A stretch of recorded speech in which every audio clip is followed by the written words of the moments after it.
저는 5년 조금 넘게 아내를 돌보고 있는 손한수라고 합니다. 아픈 아내를 집에서 돌보고 있는 손한수 씨. 퇴근하자마자 바로 집으로 향합니다. 회사에 있는 동안은 활동 지원사가 돌봐주지만 다녀왔습니다. 저녁부터는 그가 직접 돌봐야 합니다. 아이고, 웃는 거. 기분이 좋아? 기분이 좋네. 현실아. 해봐. 안녕하세요. 그래, 아이고 또.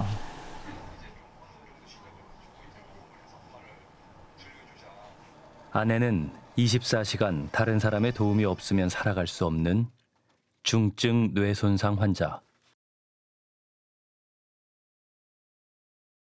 쉽게 말하면 식물인간이라고 하고 대변변 장애, 심한 장애로 제일 높은 등급에 있거든요. 이것보다 이제 더 높은 등급은 나올 수가 없고.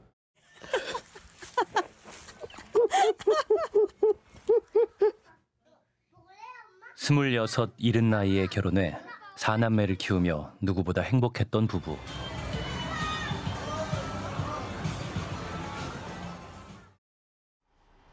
가족에게 비극이 찾아온 건 9년 전이었습니다.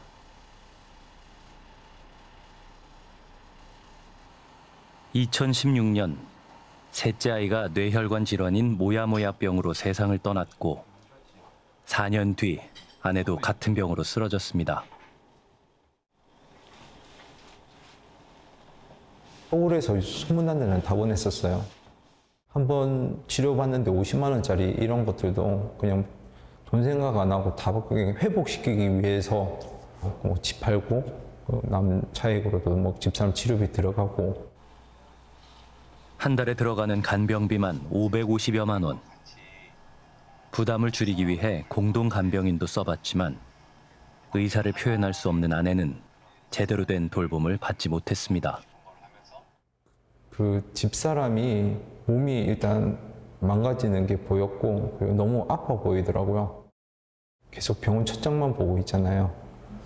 그래서 그냥 내가 보기에는 걔가 들리는 것 같고 느끼는 것 같은데 애들 목소리 듣고 저랑 같이 있으면 그나마 누워있지만 그나마 좀 낫지 않을까.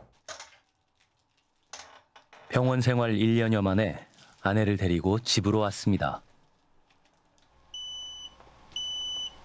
아이고 잘하네. 옳지. 아이고 힘들어.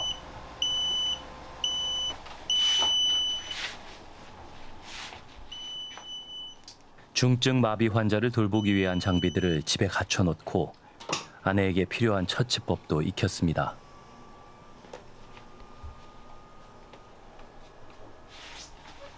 집에서 지내면서 아내의 상태도 조금씩 좋아지는 듯 했습니다. 아내의 눈높이에 맞춰 아이들의 영상을 틀어둡니다. 이제 아이들 영상을 한번 긴 영상을 보여준 적이 있는데 눈을 이제 동그랗게 뜨고 되게 17분짜리 긴 영상이었는데 그걸 눈을 한 번도 안 감고 계속 쳐다보더라고요. 뇌손상으로 신체 대부분의 기능을 상실한 아내는 코에 연결한 관을 통해 영양을 공급받고 욕창을 방지하기 위해 2시간마다 자세를 바꿔줘야 합니다.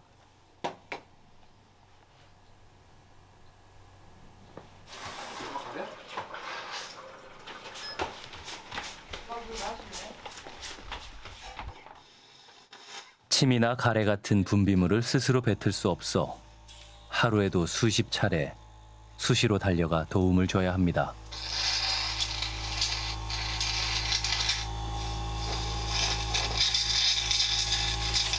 집사람 숨소리를 들으면서 자야 돼요.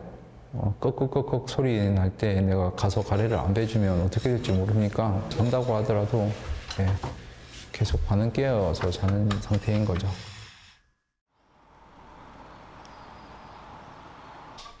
아직 엄마의 손길이 필요한 아이들.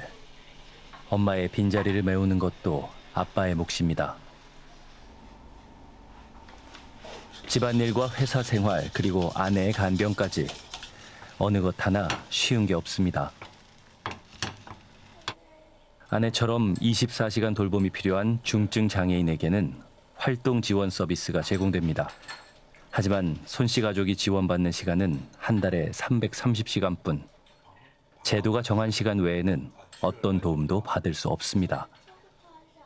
활동 지원사가 없는 야간과 주말에는 돌봄은 온전히 손한수 씨의 몫입니다. 동사무소부터 해서 시하고 구청하고 이런 데 다 이제 지원을 요청을 했거든요. 제가 수입이 있고 건강하고 그러니까 이제 그냥 조건이 안 된다고. 진짜 뭐 이혼을 해야지만 이 혜택을 받을 수 있는 건가. 수면 부족과 만성 피로.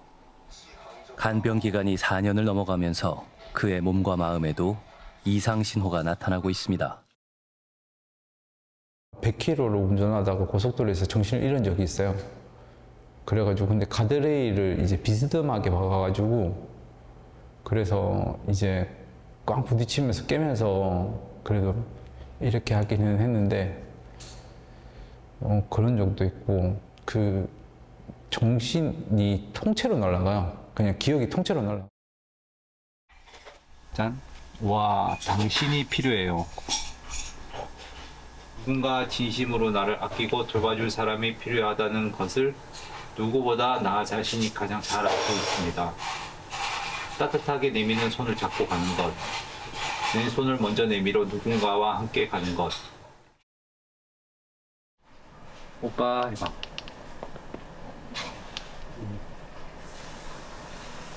옳지, 말 잘하네. 그렇지. 고생했어. 옳지. 아이들을 보며 버티고 있지만 기약 없는 간병의 무게에 점점 지쳐가고 있습니다. 집사람은 진짜 자기 혀깨 물고도 못 죽어요. 얼마나 힘들겠어요.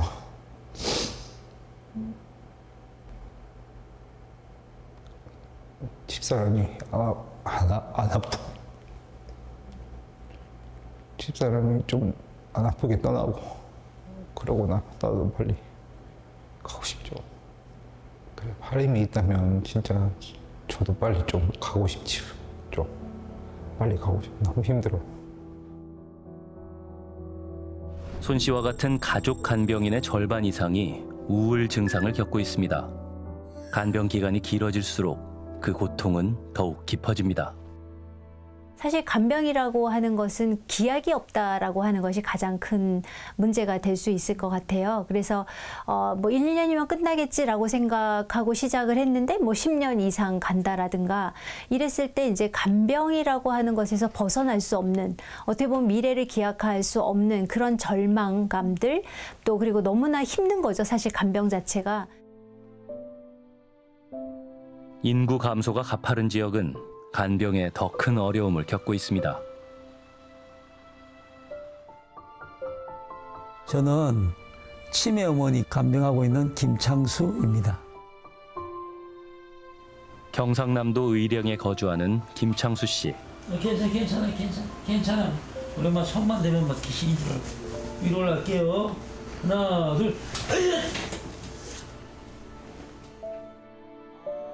부모님이 모두 치매에 걸리면서 10년 전 서울에서의 삶을 정리하고 고향으로 돌아왔습니다.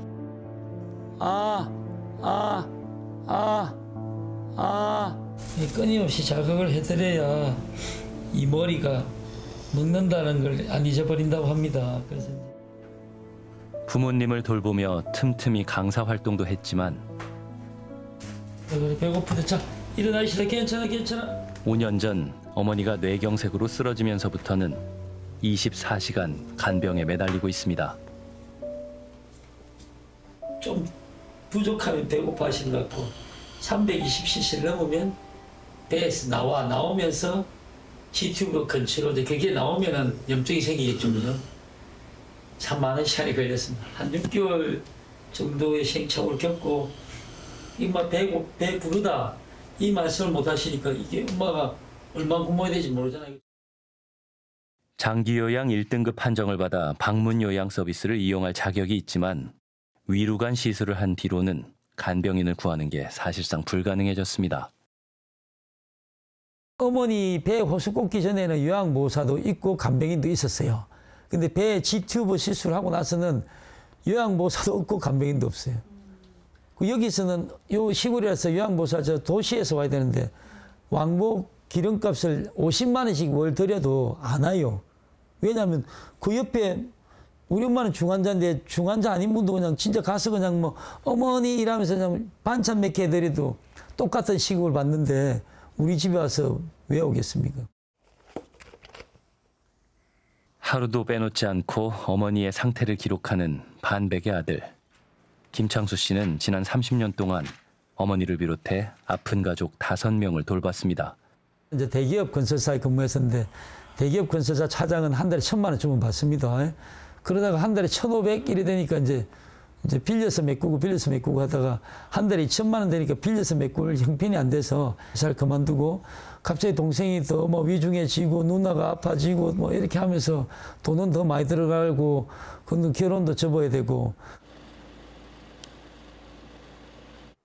기저귀 안 보고요. 안 했으면 괜찮아요. 어머니가 소변을 했다 이 말을 못하니까 하루에 한 100번, 200번은 봐야 돼. 시원하지요. 매일 목욕을 시켜드려야 되는데 배에 호수를 꽂고 나니까 물이 들어갈 수도 있고. 괜찮습니다. 자식된 도리로 부모님을 책임지고 싶어 시작한 간병이지만 쉽지 않습니다. 김 씨의 나이도 53입니다. 괜찮아요. 아무도 없어요. 아무도 없습니다. 그는 주문처럼 연신 괜찮다를 되뇌고 있습니다. 힘든 게 아니라 피눈물입니다. 농약을 오늘 먹어야 되냐, 내일 먹어야 되냐, 모레 먹어야 되냐. 어머니 밥 먹으러 일어납시다. 이제 변기 앉혔는데 일어납시다 하면 소변 헝컹해가 다 배려나서. 그리고 1시간 더 밥을 먹었는데 안 하고 있다가 눕히면 또 기저귀 없을 때 헝컹하고 소변을 다 합니다. 그때는 진짜 엄마 같이 죽자고 하고 또 화도 내고 화내고 나면 또 마음이 아파서 울고 엄마 손잡고 울고 뭐. 그 말로 다 어찌하겠습니까?